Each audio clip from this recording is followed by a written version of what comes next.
My girlfriend texted, "I found someone else. I want nothing more to do with you." I replied, "As you wish." Then I blocked her cards and stopped funding her lifestyle. A week later, her attorney was frantically reaching out to me. I'm 31 male. I'm a pretty simple guy on the surface. I run a logistics consulting firm. I started in my mid-20s with nothing but a second-hand laptop and a ton of anxiety. The first few years were brutal. 80-hour weeks, living on cheap noodles, reinvesting every penny.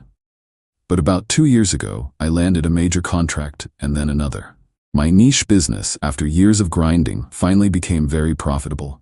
It affords me a comfortable life. For the last 3 years, that life included my girlfriend, Kayla, 28.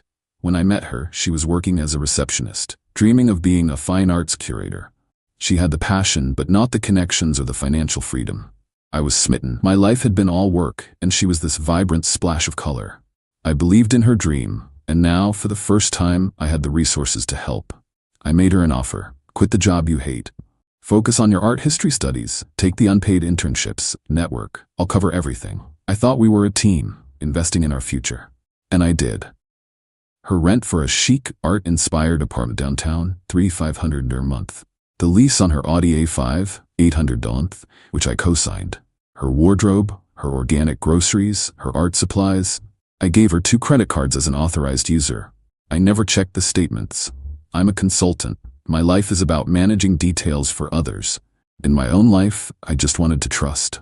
It was our 3-year anniversary on Tuesday. I had reservations at a place she'd been wanting to try for months. I bought her a beautiful, simple sapphire necklace. I came home a little early, excited to surprise her. She wasn't there. At 7:15 p.m., my phone buzzed. It was a text from her. "Kayla, I found someone else. I want nothing more to do with you." That was it. 7 words. After 3 years of me underwriting her entire existence, I stared at the screen for a long time. The initial shock felt like a physical blow, leaving me hollowed out and breathless. There was a moment, a brief one, where I almost typed a dozen frantic questions. Why? Who? What did I do wrong? But then, a strange, cold clarity washed over me. The sheer, brutal finality of her words, "Nothing more to do with you," was, in its own way, a gift. It was unambiguous. She had drawn a line. She wanted nothing more to do with me. So I texted back a simple 3-word reply. Me, as you wish. Then I put my phone on silent. I opened my laptop and the methodical part of my brain took over. It was like switching from being a partner to being a consultant. The problem, a terminated, non-binding personal arrangement. The solution, dissolve all associated financial ties. Credit cards, logged into my banking portal. Removed Kayla as an authorized user from both cards. The system confirmed the deactivation was immediate. Car lease, logged into the auto finance portal. The lease was in my name, co-signed. I couldn't terminate it instantly, but the next payment was due in a week. I canceled the automatic payment. Apartment, the lease was in my name. I found the rental agreement PDF. The break clause required 60 days notice and a 2-month rent penalty. Annoying, but clean. I drafted a formal email to the property management company invoking the clause. I CC'd my personal email to have a time-stamped record. Streaming and subscriptions, Netflix, Hulu, Spotify, Family, the boutique gym membership, the artisanal meal kit delivery. I went through them one by one, changed passwords, removed her profile. Phone, she was on my family plan. I initiated the process to remove her line. The whole process took about 45 minutes. When I was done, I felt nothing. Just empty. I packed an overnight bag, left the necklace on the kitchen counter, and went to stay with my brother, Luis. I didn't want to be there if she came back for her things. I didn't hear a peep for the rest of the week. The silence was its own confirmation. I figured she was busy. But on Friday afternoon, her card must have finally been declined somewhere important. The text started, first pleading, then confused, then angry. I read them, but didn't reply. Then this morning, a full week later, I got an email. The subject line was, "Urgent, regarding Kayla Vance." It was from a partner at a downtown law firm. He stated he was representing Ms. Vance and needed to speak with me immediately regarding my summary and malicious cessation of established financial support. It seems my simple "as you wish" was not the end of the conversation she expected. Update 1. Hey everyone. The comments on my original post were a huge help in grounding me. Thanks for that. This past week has been an education in audacity. As advised, I hired my own lawyer. My dad has used Mr. Phillip for business contracts for years.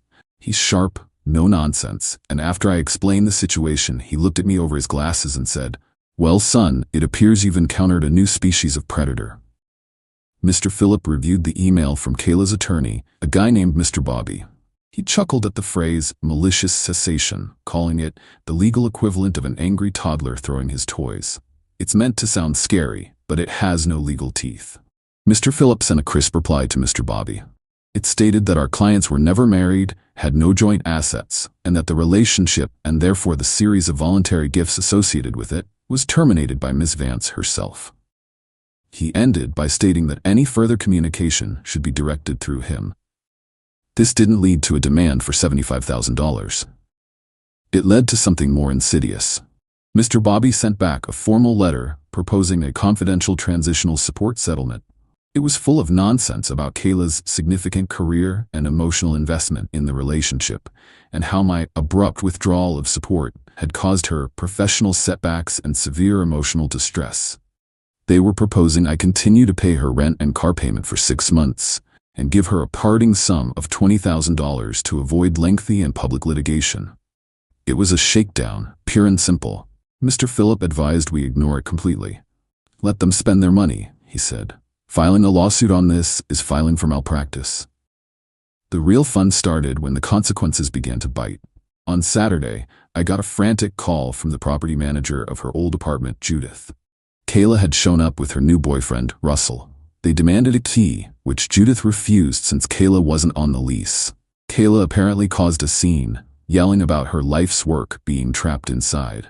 Russell, trying to play the big shot, told Judith, "We can make this very difficult for you." Judith, a woman who has seen it all, just pointed at the "no trespassing" sign and suggested he read it. Then came the text directly to me, ignoring the lawyers. "You can't just throw me out. My internship portfolio is in there. You know I have a review next week. They just called me from the Audi dealership. The payment was declined. The car is co-signed. You're ruining your own credit too. Are you stupid?" A bluff. My credit is fireproof, and one late payment I intend to settle wouldn't dent it, but nice try. Russell is a good man. He's a real estate developer, and he can't believe how you're acting. He says you're playing games you can't win. I didn't reply. I screenshotted everything and sent it to Mr. Phillip. He was delighted. Direct contact after counsel has been engaged. She's a gift that keeps on giving. The dirtiest trick came yesterday. A mutual acquaintance sent me a screenshot of Kayla's private Instagram story. It was a teary-eyed selfie. The caption read, "Finally escaping a financially abusive and controlling relationship. The road ahead is terrifying, but I'm so grateful for those showing me what real support looks like. Survivor." She was painting me as an abuser for no longer paying for her life after she dumped me for another man. Mr. Phillip is now drafting a cease and desist letter regarding slander. We've arranged for her to get her stuff. I have to pay 2 neutral movers to be there, and her lawyer has to be present. This time, I'm making sure there's a clear inventory list. She really thought she could just swap me out like a provider a la carte and keep all the benefits. Unbelievable. Update 2. This whole saga has taken a turn I didn't expect. The move out was a disaster, but not in the way I predicted. And the fallout from her little Shash Survivor stunt has started to ripple outwards in ways I never orchestrated. The move-out was scheduled for a Saturday morning. I hired the movers. Mr. Phillip had an inventory list ready, personal effects only, and her lawyer, Mr. Bobby, was confirmed to supervise at 10 a.m. At 9:45 a.m., one of the movers called me. "Sir, the lady and a gentleman are here. They're saying their lawyer is running late and they want to get started." My stomach clenched. I immediately called Mr. Phillip. He told me to tell the movers not to allow access until he arrived. Too late. The movers, trying to be helpful, had already let them into the building lobby. Mr. Phillip called Mr. Bobby, who confirmed he was stuck in traffic and would be 30 minutes late. A likely story. It was a setup. I told the movers to stand their ground and only allow personal boxes to be moved. For the next half hour, Kayla and Russell apparently tried every trick in the book. They tried to bully the movers, telling them they were part of the crew Russell had hired. Then Kayla tried to cry, saying the movers were intimidating her. The flashpoint was the furniture. Kayla insisted that the custom bookshelf, the ergonomic desk, the memory foam mattress, and the 65-inch OLED TV were all gifts and therefore hers. She and Russell began trying to move the TV themselves. This is where the professionals I hired earned their money. The lead mover, a big guy, calmly stepped in front of them and said, "Folks, that item is not on my inventory sheet of approved personal effects. Please put it down." Russell puffed out his chest. "Who are you to tell us what to take?" The mover didn't flinch. "I'm the guy this man hired to prevent theft from his property. Put it down, or my next call is to the police." Right at that moment, Mr. Phillip walked in. He didn't raise his voice. He just looked at Kayla, then at Russell, then at the TV they were holding. He produced the receipts for every single piece of furniture, all clearly showing my name as the buyer. He informed Kayla that since her counsel wasn't present, her attempt to remove property constituted a breach of their agreement, and if they didn't leave with only the boxed items on the list, he would be filing a police report for attempted grand larceny. Defeated and furious, they grabbed her boxes and left. They left behind a huge mess, scuff marks on the walls, trash on the floor. The landlord billed me $1,200 for damages. Mr. Phillip promptly forwarded the bill and the mover's incident report to Mr. Bobby. Now for the part I didn't control. My revenge, it turns out, was outsourced to the court of public opinion. Remember the #survivor post? Kayla worked as an unpaid intern at a small, prestigious art gallery. The art world here is tiny and interconnected. One of the junior curators, a girl named Leslie who I'd met a few times, saw the post. She knew me well enough to know financial abuser was a load of crap. She was disgusted. She didn't have to do anything. She just showed the post to another colleague. The story spread like wildfire. Kayla Vance, the intern who lived like a millionaire with no job, was publicly slandering the man who funded her entire life after dumping him for a real estate agent. It painted her not as a survivor, but as a deeply unserious and toxic person. The gallery director, a woman who values reputation above all, quietly told Kayla last week that her internship was not a good fit going forward. The consequences are no longer just financial, they're reputational, and I didn't have to lift a finger. Final update. I'm writing this one last time for a simple reason: to own the narrative. The original post got shared in places I didn't expect, and I want the full, true story to be the final word before I close this chapter for good. For a while after the last update, things were quiet. I donated all the furniture from the apartment to a charity that helps families get back on their feet. Watching it go felt like the final cleansing. I paid the lease break penalty, settled the last utility bills, and felt the last ties dissolve. Life became quiet. Work, gym, dinners with my brother. The anger faded, leaving a scar and a valuable lesson. The conclusion to the story came from two places. The first was from my lawyer, Mr. Phillip. Kayla's lawyer, Mr. Bobby, after receiving the bill for damages and the incident report, sent one final blustering letter. Mr. Phillip's reply was simple. He included a formal notice that any attempt to sue would be met with a counterclaim for the damages, the mover's fees, the legal fees, and a separate civil suit for defamation based on her social media posts. He ended the letter by stating, "We have all the receipts, do you?" Absolute silence. They folded.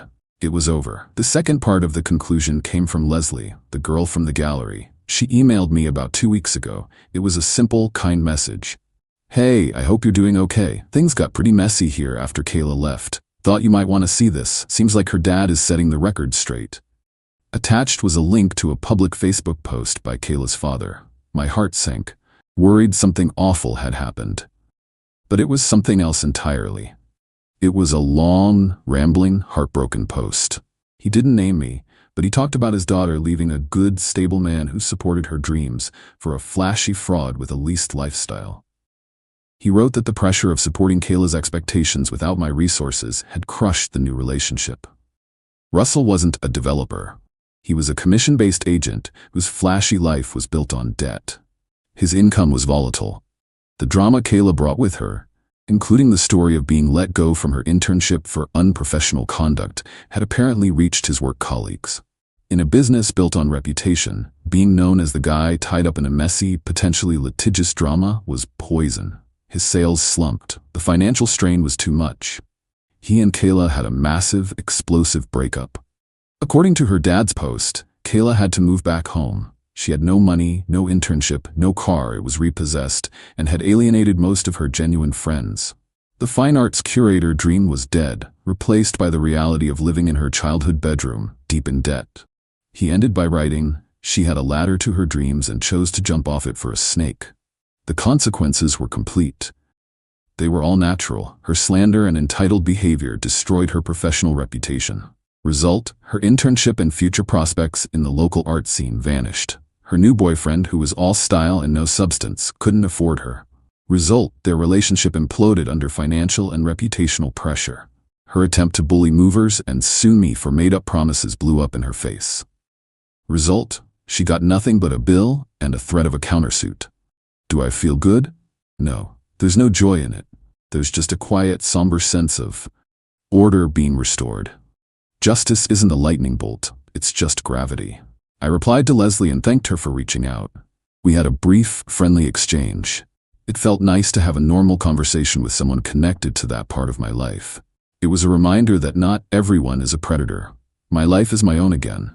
I'm focusing on my business and myself. I've learned to trust more slowly, to verify, and to understand that you can support someone's dream without making yourself the foundation they can kick away. I never heard from Kayla or Russell again. I have no idea what they're doing now, and I am finally, truly okay with that. This is the end of the story.